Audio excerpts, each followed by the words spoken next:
Okay. So we had a lot of technical challenges, but I have a feeling they were all on my end, and you would think I'd have this down by now, but I don't. But I dressed up for today, Tisk, Cali girl. tisk, tisk, tisk. Look, Jamil, if I was one of your fans and your team was losing, would you not want me to stick around? I don't know. I don't know. I'm the wrong person to ask because a lot of people are committed to programs. I'm committed to players. So if my player Mm, leaves, I'm leaving. You know, hmm. one of those. Yeah, but what if you're so then you might have like five favorite teams. Oh, I do. Oh, okay. It makes my Sundays interesting. So if one of my team loses, I'm not down and out. I'll watch the next team. You know? That's a good strategy. I'm going to pass that on to Maxim, my Yeah. son, for those of you who don't know. So I'm really happy today. Normally, we're talking about seniors and caregiving and the struggles and challenges. And today, I wanted to mix it up and talk about something else that's very important to me, which is mental health in general and also the mental health of children. And over the last year with this pandemic, myself, I've been impacted in my passion, my sport, which is the flying trapeze, and we weren't able to fly for such a long period of time. And I missed not only the sport and the exercise, but I missed the social aspects, what it did for me mentally, what it did for me psychologically, the friendships. I missed so much. But I'm an adult, right? So I can find some ways around that.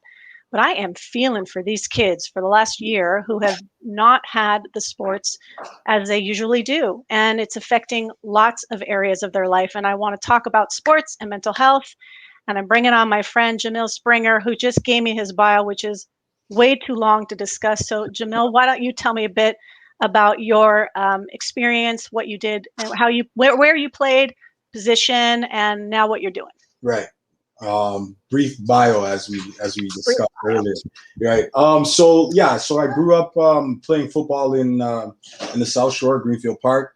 Then I went to Vanier, which is where I played. I actually did a small stint in St. Leonard and Bishops, and then that's from just a player perspective. I played wide receiver, played a bit of quarterback, played a lot of DB as well, and special teams. But who I am today is basically based off of what I've done after football. So, life after football, we founded Flight School in 2017. And those of you that don't know, it's kind of hard to describe it in one word, but I just like to consider it a youth program that uses football as a platform, but we do so many different things. And from that, we kind of created a nonprofit, which is called Un Jeune à la Fois, in English, one child at a time. And because of COVID, we haven't been able to expand that as much as we wanted to, unfortunately. But I think, fingers crossed, the end of this year, we'll be able to do a lot of things in the community with the nonprofit. And from a coaching standpoint, now I coach at Dalbevio. I've been there for about 5 years. I also coach at, this will be my first year with Itirad, which is a CEGEP. For those of you who don't know, it goes, civil, high school, CEGEP, university, then the pros. What else? And in the states, that would be considered like community college. Yeah, well, CEGEP would be community college. Exactly. Yeah, absolutely. And then now, in terms of, I'm still involved in the grassroots, Greenfield Park. I've just been elected to be the VP senior over there, as well as I'm helping out on so many different programs, so many different levels at Greenfield Park. I'm really hands on there. I love it there. Um, yeah, I don't know. I probably missed something, but that's me in a nutshell. Yeah. That's a lot. And what the thing that you missed is you're also a father Yeah. of three beautiful boys and the most beautiful baby ever legend who's going to show up sometime. And you got to see these kids. If you follow Jamil on social media, which you should, most of the posts are about his kids. All three of them are like athletic superstars. It's ridiculous the skills that these kids have. Even the little one already. Yeah, he's a There gamer. he is. I Yeah, hear him. he's playing with his toys right now, but I'm sure he'll waddle over Yeah. eventually. Yeah. So let's talk about mental health in the sports culture Right. and the evolution of it. Take me back to when you were in high school or even pre high school playing, how mental health was acknowledged, dealt with, and then kind of where we are now. But take me back then. It was there when you were playing, and you're not even, I mean, you're still a really young guy. So what are we talking, like 15 years or something? Yeah, my last. Well, I mean, if we refer to when I was a child, absolutely, yeah. But I stopped playing physically in 2012, I think. 2012, my last game playing. But I mean, in terms of the mental health aspect, I'll be honest with you. When I played from 5 till about probably all the way till about 20, it was non-existent. It wasn't something that was discussed. It wasn't something that was brought up or even acknowledged, right? So when you had a bad day, it wasn't really like, hey, what's going on? It's more so get over it. And and in the midst of going through it, and I think we discussed this the last time we sat down, in the midst of it, I didn't think anything of it, because when you play football, as much as it's empowering, as much as it teaches you, to overcome fears, and, every little stepping stone that's placed in front of you, eventually you gradually overcome it. It never really teaches you to deal with things, because you're programmed. You're programmed to execute, you're programmed to plan things, organize things, and get the job done. Outside of that, which is outside of your playing field, because it's tunnel vision, you don't acknowledge it. And then in result, what happens is a lot of guys, when they stop playing the sport they love, they're in limbo, because they've been football players for so long. So now, and this is why, the whole CTE, depression, and all these things that occur, it's because they've been football players for so long. So when they're done, the question is, who am I?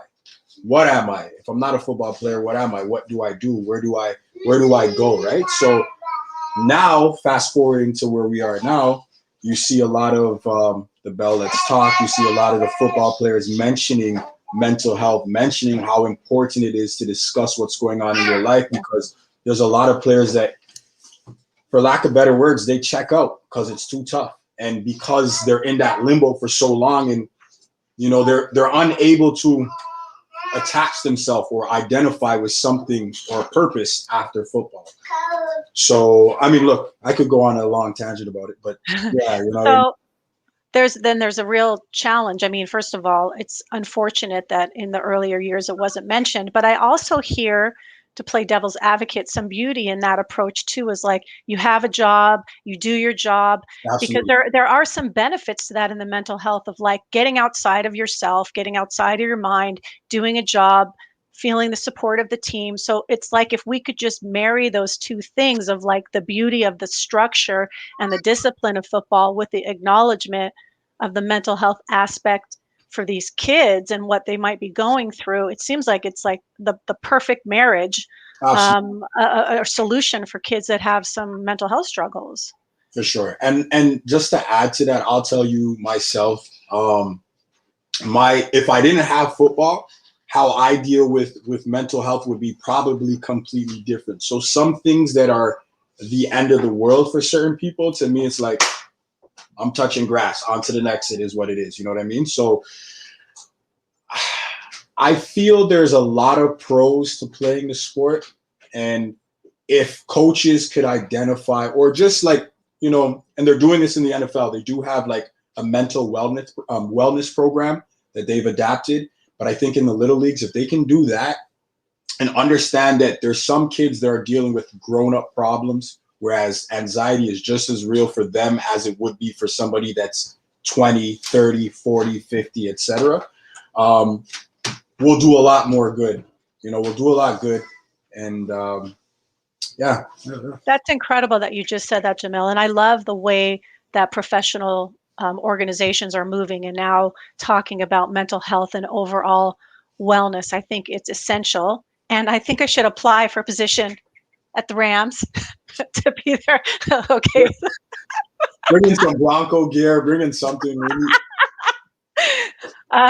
But I think it's great that they're doing that because it is really important that we're dealing with that aspect. First of all, just as you mentioned, to help the transition when your career is over, or let's say you get an injury and your career is immediately over, or you get traded, or you're just let go out of your contract. There's so many aspects Right. that's great for them. But you're right, we need to have that in youth sports. Let me ask you, Jamil, do you think, thinking about all the coaches that you know and all the parents you know, do you think that would be well accepted if now there was this like mental health wellness portion of football where we were talking about depression and anxiety and other challenges that these kids are having?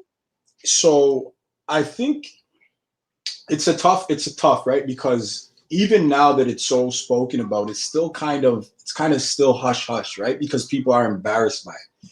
There's a lot of friends that I know, we've been friends for some 15, some 20 years, some, you know what I mean? But if one we'll have conversations and they'll be struggling with things that I would have never known because we never had that conversation and we never spoke about that. But we would speak every day about everything except the root of the issues or root of the problem. So I think eventually it will get to that, but it's a stepping stone for parents too, because as a parent, you never want to accept the fact that your kids are struggling, because then you'll start reflecting on your parenting skills and maybe do I have something to do with that, et cetera, et cetera. So there's a lot that goes into that, but I feel that in the next 5 years, the way things are going, it's essential. I think that it's important.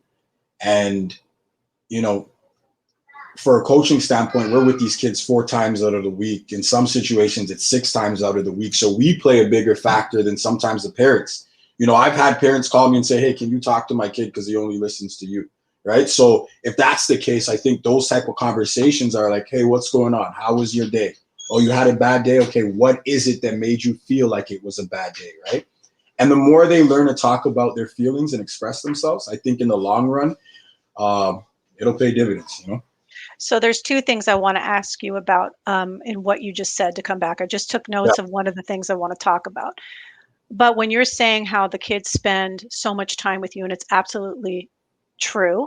yeah. And yes, my son listens to you more than he does to me. You're not the only one to say it. Don't. He listens to everybody more than he does his own parents, right? Yeah. Which I bet your kids would listen to me more than you too, probably, right? Uh, I don't know. I'm the Oh enforcer. no. I'm the enforcer in the house, so I don't get Okay. the short end of the stick, but Okay. Crystal does sometimes. So All right. It's different at your house. In my yeah. house, my kids don't listen to me. Um, I'm too nice. That's why. Too kind and understanding and Well, patient, maybe. the thing with parenting is sometimes I'll say things. It's funny, actually. I'll just not to go off topic, but I always tell Jordell, which is my middle child. I always tell him certain things, and it's actually football related. One of the things I was telling him was to only stick his hands out at the last second to go and catch a ball. But every time I tell him, he's always like, yeah, okay, Dad, okay, Dad. So this one day we were sitting down and we were watching his favorite player, Jarvis Landry. And in the midst of the interview that he was doing, the exact same thing I told him the day before, he said it. So he just smiled and he looked at me and I said, you see, if you listen, you'll learn. That's true. That's true. So yeah. That's funny. Is Legend talking to you? He's so cute. Yeah, he says he So wants to come. Yeah.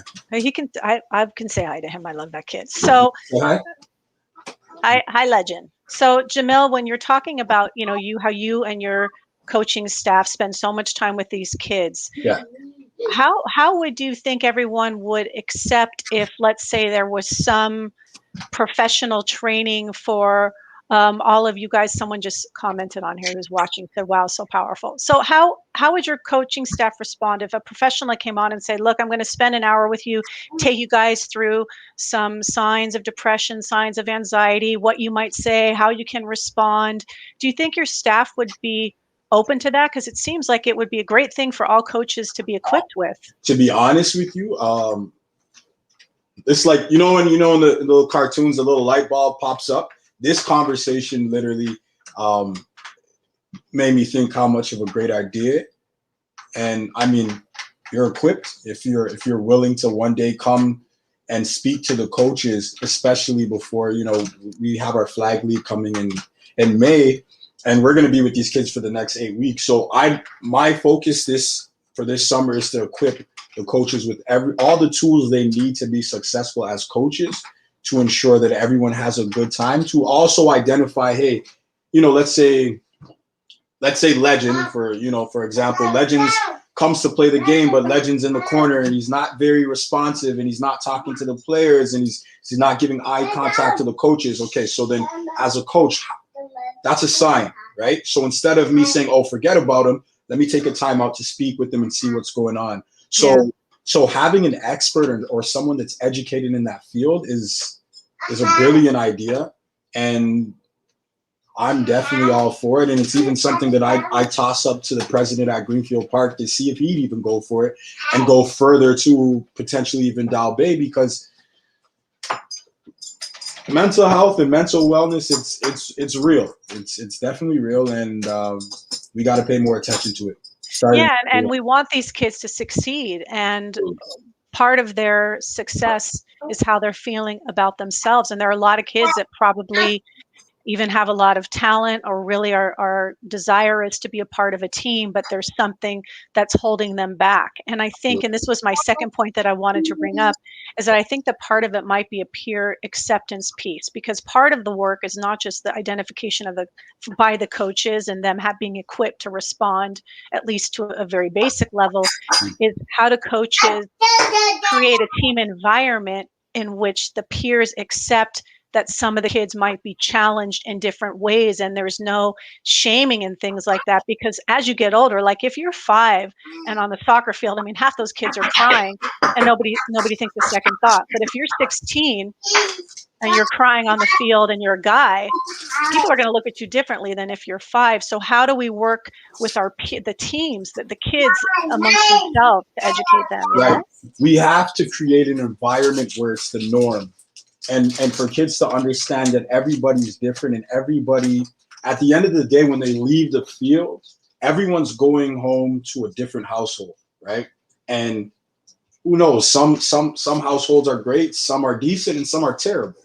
And at the end of the day, the one common, the common goal that they all have, or a common interest, is to go to the football field and forget about whatever happens outside.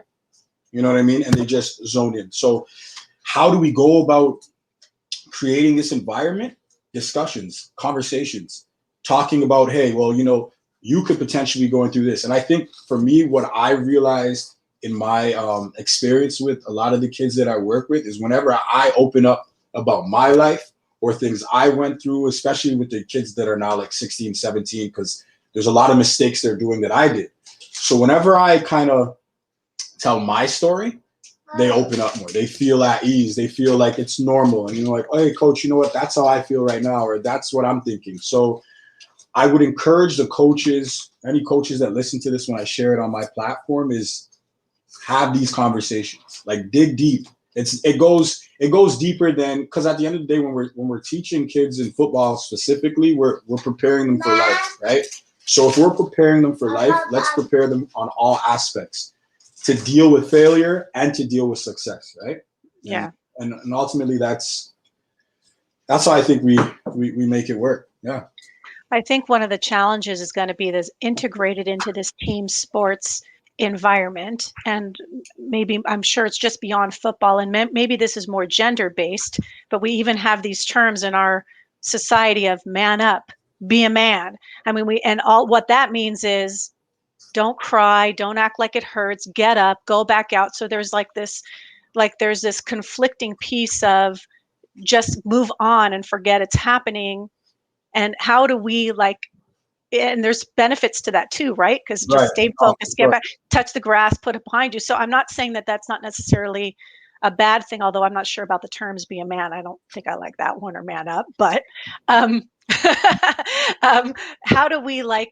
how do we make those two things work together, where we can, in the sports world, we need to push, we need to go beyond what our limits are. That's what makes champions. And I kind of agree. I agree with all that talk. How do we balance that with also taking care of people who are hurting emotionally? You stumped me on this. We'll always have a response, but you stumped me on this one. I think it still kind of relates back to the idea of understanding. Like, also another thing is organizations have to do a better job of screening the people that they take in to coach. They have to sit and watch how they interact with kids, which I'm not throwing anybody under the bus, but I've been around youth football for a while, and there's some people that shouldn't be coaching little kids specifically. They might be able to coach older kids because there's certain language, There's certain energy and mannerisms that, an older kid could deal with, but a younger kid can't, right? So in terms of a balance, it's tough. It's tough. I think getting rid of, the small little, the man ups or be a man, it starts with that, because the generation today is not the generation that I was or the generation before me. These kids are exposed to a lot of different things. There's so many, which isn't a bad thing, but their thinking is very diverse, right? And their environment is a lot different than what I had. So in result, their emotions that they deal with is like, it's all over the place. So I won't tell a kid be a man. I won't tell a kid man up, although that's what was told to me. And I know whenever I'm in certain situations where, I'm not sharp, the first thing I'm going to tell myself is man up. And, it might not be the most positive reinforcement, but it works for me. Right now, these kids, I can't say that because they're just built different. Right. So it's more so taking the course, like we said, of conversations and making sure that they feel comfortable with whatever they say. Like, I'll give you an example. Again, my middle child, he likes to cry a lot. So we were driving to school the other day, and I asked him, I said, why are you always crying for like the smallest things? Why? He's like, oh, I cry when I'm mad. I said, okay, so you cry when you're mad. Okay, so at least I can identify that's why you're crying. I said, but what if when you're mad, instead of crying, you take the time to tell me why you're mad and you express yourself instead of bottling all your emotions and you're just bursting out? And he's like, okay, I'll try that. Now, will that work? I'll tell you the next time when you burst out crying, I'll let you know.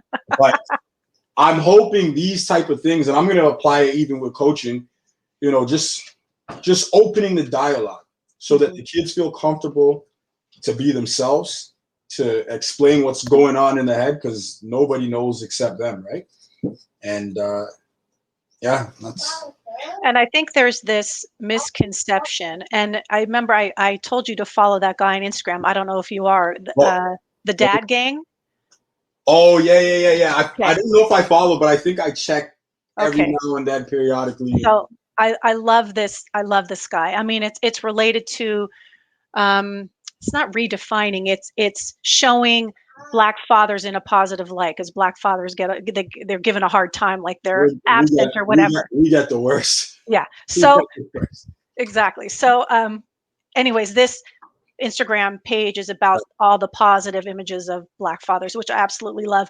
And one of the things that he posted once was, if you hug your kids, if you love your kids, if you support them when they're crying, it's not going to make them soft. It's not going to make them, not be able to accomplish things. It's connecting with them in a way where they feel heard and feel safe. And that's actually going to really help them grow. And so there's got to be some sort of a balance in the sports world where we're like accepting kids for who they are, exactly as you said, but still, encouraging them and, to do more and push harder and those kinds of things too.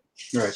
And kind of going back to what you said earlier, I think having an expert come in and talk to coaches is going to make a difference, because we can talk about this all day and all night, and I agree with everything you say, but the reality of it is that a lot of the coaches are already programmed off of how they were taught as kids, and some make the adjustment and some are able to identify like, hey, this isn't right, but others aren't. And I'm never going to blame anybody because they're all phenomenal coaches. It's just from a not a player personnel, but like from a perspective of, connecting with kids, some coaches don't believe in that, right? And I think from a coaching staff, you've got to at least, maybe not all five of them, but at least have that one individual that's able to do so. And having someone like yourself or anybody else that is interested in doing then we'll see results. I think that's the only possible way, to be honest with you.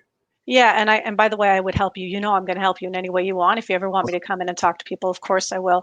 It's I done. just, I think that, what did I just get myself into? Done Am deal. I recording this? Done I'm, deal. I'm kidding. Of course I'm going to help you. But one conversation at a time, For sure. right? One little step at a time. So let's talk about now, let's switch gears a bit and talk about COVID, because, we've been like shut down, and now kids are not having this incredible environment where, number one, for a lot of kids, it's the only place where they feel cared for and loved is when they're with their team. It's Absolutely. the only place that they feel safe, where they get any of their needs met, where they're encouraged to be their best selves, to do their homework. For some kids, this is the family. This really their family. Right. For other kids, like my own, it's a way to build confidence and work on, anxiety and other issues that you may have, and sports is your outlet, and it's a way for you to actually improve your mental health by putting yourself with your in these team environments. How do you, I mean, are kids reaching out to you? What is happening with the cutting off of sports? Are kids just struggling? Are they losing interest? Are they having more mental health problems? I think so. With kids, it's well, when we're talking about kids, 13 and under, even 14, 15 and under, they can't really identify with it, right? They just know something's off. Now, what I have seen is a lot of kids not necessarily have lost interest, but have lost the desire to not only play the game but pursue the game. They feel like this thing will never end, and Mm, I'll just use I'll use an example. I was talking to a former player of mine at Dalbay, and he's currently playing at Vieux Montréal, or I don't know if he's going to play this year, but we were sitting down and we were talking, and I was just checking in. Those are the kids, to be honest with you, 17, 18, 19. Those are the ones I try to check in periodically. I'll message them out the blue, not for any reason, just to see how they're doing. I'll crack a joke, whether I send them a meme, just something to let them know that my door is always open. If they need something, I'm there. But anyhow, this particular player I was talking to, give me 1 second. Okay. He said he doesn't know if he ever wants to play football. He said, he asked me, he's like, do you think we'll ever have the chance to play again? And my thing I take pride in from coaching is full transparency. I don't lie to kids. So I told him, I said, honestly, I said, the kids that are 13 and under, I think they'll play. I said, but 17 to 22, they're not going to play until everyone has a shot and the coast is clear. We're green light and the numbers are at under 10, under 15. And at that moment, he said, okay, well, I've got to find something else. And that was his moment of realization where it's like, football is done. So I have to find out who I am. I have to create something. And there's a lot of positives that I've had through this lockdown, but the one thing that kind of touched me the most is all the kids that are in secondary 5 that didn't get to play their senior year, or the kids that are in CEGEP in their final year and they didn't get to play their final year with all the dreams and aspirations they had to go to the States. They've been working hard since they were 10, 6, whatever the age may be. It's taken from them because they weren't able to go to camps in the States. They weren't able to go out and try out in front of the teams in Division One NCAA. So all that's gone for them, and for a lot of them, there is no second chance. They just have to stay here and play Canadian University, which is still fine. But when you're working for this goal since you were a little child, it's heartbreaking, right? yeah. So I try to check on those kids the most. The kids that are, the same age as Max or Jardel, it's a little bit different. They found small things to kind of suppress their use as outlets, which unfortunately is video games and the screens and things like that, which is terrible. But I mean, it takes their mind off the fact that they're missing something that they love and their passion. And it's heartbreaking. It's heartbreaking because as coaches, we know there's absolutely nothing we can do. And when they message me like, Coach, when are we going on? Coach, when is practice? It hurts me to say I don't have an answer, and I pray. Well, I'm pretty sure we'll be able to get back to activities spring and early summer, but will we have a full season? I don't I really can't tell you. I know, and I think a lot of it is gonna have to do with that vaccine rollout, like you're saying. Right. But the kids aren't gonna have an opportunity to be vaccinated until end of the year or next year even. That's what I was hearing. So if we're waiting on that, here goes a whole other season and half a year, you know? Right. Hopefully that won't happen. Hopefully they'll let the kids sports will open up once adults are vaccinated. That's what we can hope for. That is very sad though, like when you've been working for so long at something and then it's ripped. I mean, I know, I mean, for myself with the flying trapeze, like I was not going into any circus except the geriatric circus, which Right. is what me and all my friends joke about. We're going to do the geriatric circus. So, not being able to fly for 6 months, it's been devastating for me, but it's not a life altering. You know what I mean? I can find something else. But yes, for these young kids, it really is life altering for them. And that makes me so sad for them. It's like the rest of their life, they'll think back and say, I wonder what would have happened if this pandemic didn't come. I I had someone say, he said it jokingly, but with every joke, there's some truth behind it. And he had said, he's like, COVID basically stripped me of my future. And we laughed, but it wasn't funny, and it wasn't a joke. It's the reality. It really did. And you know, I'm even like I'm getting lost for words right now, even thinking about it. Like, it's tough. I really feel for those kids, because even the kids that are graduating from school, they didn't even have a regular prom. You know what I mean? Like, this is Yeah. something that as soon as you enter high school, your parents, your aunts, your cousins, they all tell you about their prom, and you didn't get to Yeah. experience that, right? And one thing you mentioned, as adults, like, we're not that we're old and we lived our glory years, but we're able to kind of move on to the next thing and focus, because we're forced to. When you have kids, you have a job, you've got to lock in. But I've had several coaches tell me this lockdown has been like the end of the world for them, because they thrive on connecting with the kids. That's their passion. That's what keeps them going. That's why they got into coaching. And in parts of me, some days I'm kind of down, because this is the time where I enjoy the kids bring a smile to my face. I enjoy interacting with them. I enjoy cracking jokes, racing some of the kids. You know what I mean? Seeing them thrive and seeing them smile always puts me in a good space. But all of 2020, we didn't really get to fully experience that, right? So I know the winter's been tough on a lot of people, and I know that we're all hoping that we can potentially have our flag season, and then I'm praying that we could have our tackle season. And if it's 5 games like last year, I'll take it. You know what I mean? I just hope that they're able to get something, and that Yeah. it's not a complete waste for them, or for the. And you know what? In some aspects, the parents, they're missing out too, because they get to go to the field, socialize. They've made friends. I'm sure you've made friends at Sunnybrook as well, right? So Oh, yeah.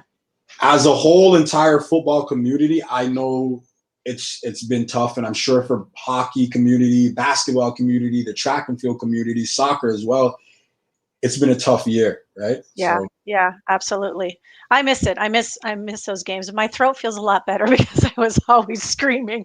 So I don't no, have as many throat aches. I remember some of the clips you sent me. Yeah. Go, go. Yeah. I'm always screaming. Um, One of the things that you mentioned was how good it is for the coaches as well. And it reminds me, like, they had this thing at Maxim's school where at the end of the day they were opening up the gym. Not they weren't now, but Mhm. prior, like mid year, at some point when our numbers were a bit better before we went into the winter, they opened up the gym after school and only the class was allowed to use it. So at least the kids as a class Right. together could go in, but like no kids ever went. Maxim always went with his football, hoping that one of his friends would go. And one of the days, no friend showed up, but there was like a surveillant there who's like starts playing with him. Maxim played football for an hour and a half. As it turns out, it's the head coach of the football team. so, so Maxim comes home. He's like, I mean, he was over the moon. First of all, he ran routes for an hour and a half, which was something he hadn't done for months. And when I wrote the coach to thank him, he said, "You have no idea what that did for me." So it's exactly like what you're saying is the coaches are missing out on it too. Yeah, it's tough. I mean, I have the luxury. I've got 3 boys, so we can throw the ball at any time. We'll go out in the front, but there's a lot of coaches that don't have kids, or they don't have their kids all the time, and they don't have the opportunity because of the lockdown to spend that time with them, Yeah. and they're hurting from this, and it's tough. It's, Yeah. it's tough. Really tough. By the way, Maxima is always like, Jamil's kids are so lucky they have him as a dad because they have a coach all the time. So I said, yeah, well, you can ask them. They may not feel like they're so lucky being coached by their dad all the time. It's tough. Uh, but one of the last questions I want to ask you Yeah. before we finish is when, let's be positive, when the season picks up, how do you think those kids will be impacted after missing a year? What do you think they'll come in to with their mental health? Their physical health will likely be a bit behind because they haven't been training and practicing and maybe a bit out of shape. But in terms of their mental health, how do you think they'll present themselves? Ready are you ready or expecting that things may be touch and go for some of these kids to like integrate themselves back in? Um, well, first things first, for sure they're going to be out of shape. Um, I would imagine sitting on the couch, you're gonna gain a little bit of weight. I think a lot of them will be tough to say. I think there'll be a little bit of a disconnect for some of them because from the social aspect, they haven't been in groups. I know the classes have been downsized, so when we integrate everybody in, I think a couple people might be standoffish a bit, but for the most part, they should be thrilled. I mean, if you can get back to your passion, I know my energy is always high, right? So when I'm going to be on the field, for sure, I'm going to create an environment where, I'm here, so you got to meet me here, right? And those that aren't, we'll gradually get them there. But I mean, if you were locked out from doing something you loved for over a year, I would imagine your first response would be ear to ear, pumped, ready to go. Yeah. Let's do this. But the one thing a lot of kids are going to have to know is the skills that they had prior to, it probably is not going to be like that. So the little small shortcomings, don't get overwhelmed. Don't get upset if you can't catch the ball the same way you used to or run the route the same way. Just understand gradually with time, before the season starts, you'll get there.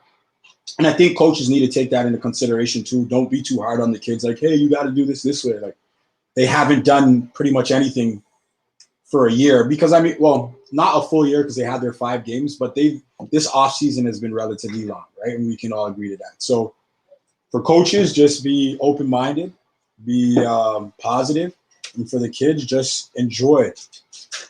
Don't overlook things. Don't think too far ahead. Don't beat yourself up. Just enjoy the sport you love because 5, 6, 7 months ago you weren't able to play it. And I think a lot of them might have took the game for granted. They won't anymore because they know like this, it could be gone. Right? Yeah, so it could spark a new appreciation, which is Absolutely. great. Yeah. So for flight school football, you have your flag season coming this spring, and Right. people go on to flightschoolfootball.com. Is that what the website is? Or is it flight school? Sorry, someone's making a face. I don't know why they think it's funny. Trying to Crystal, stop it. So yeah, they can go on flightschoolfootball.com. The registration's there. It's pretty user friendly on the website. On Instagram, Flight School Football. We also have our nonprofit, Un Jeune à la Fois. I think I'm forgetting something, but honestly, just check us out on the internet. Type in Flight School Football, you'll see us. And that's pretty much it. Okay, cool. I'll put the link in the thread after I post it too. Appreciate it. Thanks, Jamil. So hang on, I'm going to end the broadcast, but thank you, Jamil. And I didn't get an appearance from Legend, my favorite. I'll get him. Craig, bring Leg. Bring Legend. Hold on. I got to see this kid. I love this kid. My favorite posting of yours is when you two were watching a football clip together, and he was like talking to you, but not really. He's just, it wasn't making any sense what he was saying. Nothing at all. Sports commentator. He's full of Cheetos right now. Okay. Say hi. Legend. My favorite. She can't hear you. Hold on. No, he can't hear you. Hi, Legend. Hold on a second. Okay, go. Hi, Legend. Cutest baby in the world. Uh-oh. Look at that long hair. It's growing, huh? So cute. Slowly but surely. So cute. Okay, so hang on, Jamil. I'm going to end the broadcast. Hang on just a sec. Uh-oh. Okay. Are we done? Nope, still live.